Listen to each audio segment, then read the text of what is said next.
Mr Speaker, unfortunately there's bad news has come today for the state seat of Coomera by way of responses to about 20 petitions I lodged on the first sitting day of this new parliament. I've provided all sorts of information, 12 emails from disgruntled constituents. They're calls from constituents, these petitions, for badly needed infrastructure. We've seen massive growth over the past 12 months, and the most recent example of that growth comes in the redistribution that we had.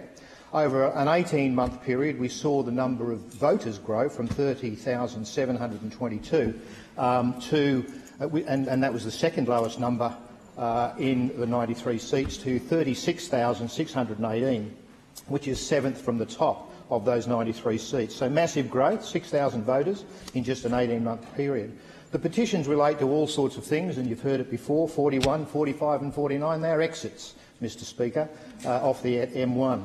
Park and rides at Ormeau and Coomera railway stations, and I have some photos here as further evidence of that I'll table of the car parks at Coomera railway station, completely overfull, about 90 additional cars at that particular one. Same thing at Ormeau. Bus services, of course, additional police officers. We're hit with road congestion, Mr Speaker, overfull park and rides, spiralling crime rates due to our police being vastly under-resourced, and poor bus services.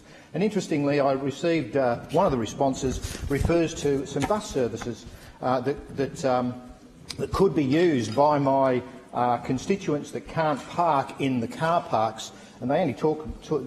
This letter only talks about Coomera railway station. It talks about TX7, 721, 722, 23, 25, 26 and 27.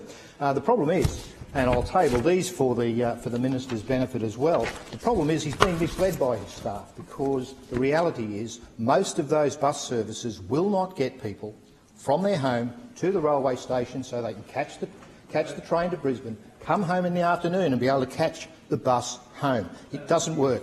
Even though his advisers have provided him with that information, it is quite erroneous. So, with that in mind, Mr Speaker, I'm going to invite the Minister for Transport and Main Roads to come for a tour of the Coomera Electorate so he fully understands what we're up against there.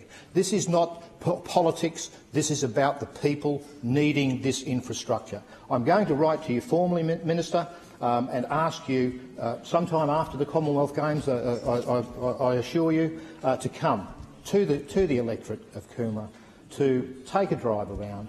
Let me show you exactly what the issues are in the state seat of Coomera. I call the member for Thurringau. Thank you very much.